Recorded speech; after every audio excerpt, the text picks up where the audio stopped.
আমি একটা অ্যাওয়ার্ড নিতে লস অ্যাঞ্জেলেসে গিয়েছিলাম। আমি আগে থেকে জানতাম আমাকে জেরা করা হবে ইমিগ্রেশনে আমার পোশাকের জন্য। আমি মেন্টালি প্রিপেয়ার ছিলাম। তারা বললো কেন এসেছে, বললাম অ্যাওয়ার্ড নিতে। কিসের জন্য অ্যাওয়ার্ড? তুমি কোনো চ্যারিটেবল অর্গানাইজেশনে কাজ করো, কি অ্যাওয়ার্ড পাবে তুমি? বললাম মানুষকে সেবা করার। যীশু খ্রিস্ট বলেছেন সত্য কথা বলো আর সত্যই তোমাকে মুক্তি দেবে। আমিও সত্য কথা বলি, এজন্য আমি অ্যাওয়ার্ড পাচ্ছি। আর তারপর আমরা অনেক কথাবার্তা বললাম। এরপর আমি কাস্টমসে গেলাম আর ইচ্ছে করেই বললাম আমি একটা ইসলামিক কনফারেন্সে এসেছি। ইসলামিক কনফারেন্স চেক করো। তারা আমার ব্যাগ খুললো। প্রথমে আমার ভিডিও ক্যাসেটটা দেখলো, সন্ত্রাস এবং জিহাদ, আর ক্যাসেটের কভারে একটা পিস্তল। তখন কাস্টম অফিসার বলল তুমি কি জিহাদে বিশ্বাস করো? আমি বললাম হ্যাঁ বিশ্বাস করি। এমনকি যিশু আর জিহাদে বিশ্বাস করতেন, চেষ্টা করার সংগ্রাম করায়। না না না, তুমি কি যুদ্ধে বিশ্বাস করো? আমি বললাম তোমাদের বাইবেল পড়ো, যদি বাইবেল পড়ো দেখবে বাইবেলেও যুদ্ধের কথা বলছে। বুক অফ নাম্বারসে পাবেন 31 অধ্যায়ের 1 থেকে 19 অনুচ্ছেদে, বুক অফ এক্সোডাসের 22 অধ্যায়ের 18 থেকে 20 অনুচ্ছেদে, বুক অফ এক্সোডাসের 32 অধ্যায়ের 27 এবং 28 অনুচ্ছেদে। আর যীশু খ্রিস্ট তার নিজের মুখেই বলেছেন, এটা আছে লুকের গসপেলে 22 নম্বর অধ্যায়ের 36 নম্বর অনুচ্ছেদে, তলোয়ার হাতে নাও এবং যুদ্ধে যাও। আর তখনই কাস্টম অফিসার যারা ছিল 8-10 জন সেখানে জড়ো হয়ে গেল আর আমাকে জিজ্ঞেস করতে লাগলো, স্যার আপনাকে আরেকটা প্রশ্ন করতে পারি? তখন আমি মোবাইলে আমার লোকদের বললাম যে কোনো চিন্তা করবেন না, আমি একটু আটকে গেছি আর দাওয়া দিচ্ছি। আমি অনেক জায়গায় ভ্রমণ করেছি মাশাআল্লাহ, অস্ট্রেলিয়া, ইংল্যান্ডে, যে বিভিন্ন জায়গায় গিয়েছি। আল্লাহর দয়ায় জিজ্ঞাসাবাদ ছাড়া তেমন কোনো সমস্যায় পড়িনি। আমি জানি আমার অনেক কলিগকে আটক করা হয়েছে।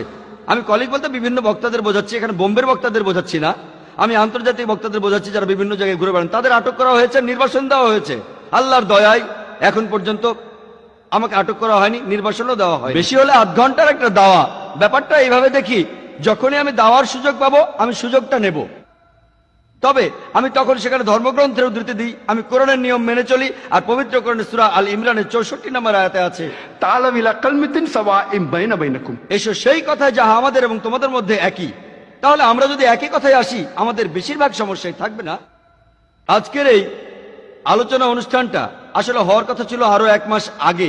আমি সে সময় লন্ডনে ছিলাম, তাই অনুষ্ঠানটা দেরিতে হচ্ছে। আর লন্ডনে যখন আমি পৌঁছালাম আগস্টের 10 তারিখে হিথ্রো এয়ারপোর্টে, তখন আমার স্ত্রীর কাছ থেকে ফোন আসলো, আপনি এখন কোথায়? আমি বললাম কেন? আপনি এখন এয়ারপোর্টে কেন, কি হয়েছে? আমি বললাম কিছুই হয়নি এখানে। আসলে তখন 21 জন মুসলমানকে অ্যারেস্ট করা হয়েছিল, তারা নাকি কোথায় বোমা মারতে যাচ্ছিল। তবে আলহামদুলিল্লাহ আমার সাথে আমার নিজের ক্যামেরা ক্রু ছিল সবাই মুসলমান, তাদের সবারই টুপি দাড়ি। আল্লাহর দয়ায় আমরা ভালোভাবে পার হয়ে গেলাম। আমি সেখানে লেকচার দিলাম বার্মিংহামে, ভালোই সাড়া পেলাম।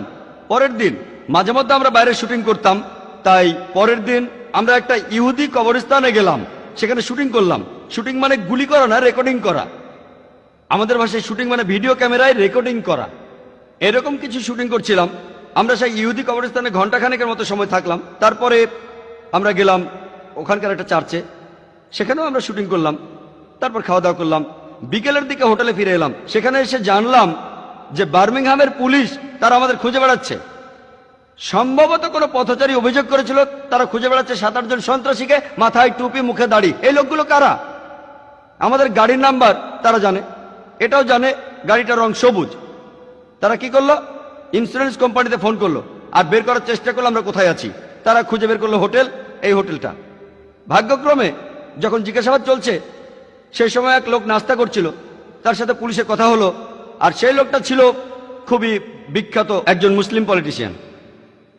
তিনি সেই পুলিশ স্টেশনের যে চিফ তার সাথে কথা বললেন যে আপনি এই সন্ত্রাসীদের খুঁজে বেড়াচ্ছেন, আপনি কি উল্টাপাল্টা বলছেন?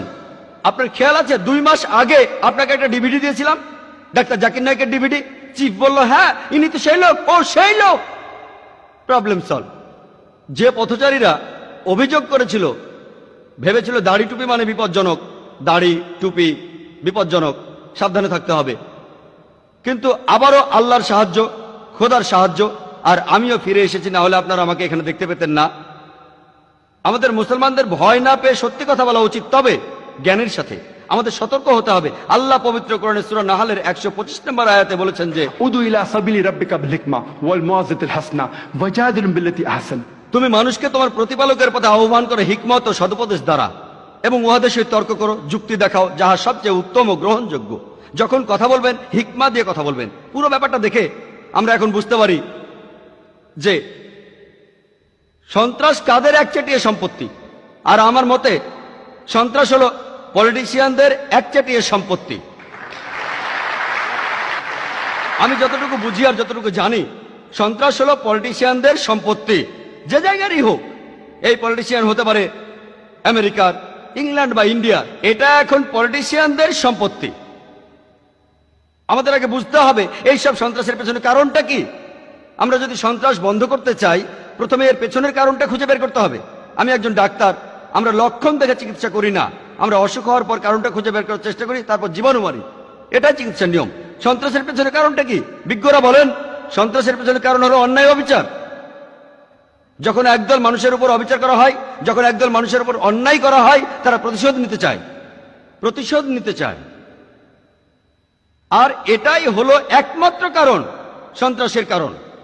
আর আমরাও দেখতে পাবো যে হোক সেটা 9/11 সেই টুইন টাওয়ারের দুর্ঘটনা নিউ ইয়র্কে, হোক সেটা 7 জুলাইয়ের লন্ডনে সেই বোমা বিস্ফোরণ, অথবা 93 বোম্বের সেই সিরিয়াল বোম ব্লাস্ট, অথবা 11 জুলাইয়ের সেই বিস্ফোরণ, অথবা হোক সেটা নিরীহ মানুষকে হত্যা করা আফগানিস্তানে, ইরাকে, গুজরাটে আর বসনিয়ায়, হোক সেটা প্যালেস্টাইনে, লেবাননে, দেখতে পাবো এইসবের পেছনে কলকাঠি নাড়ছে সেই পলিটিশিয়ানরা।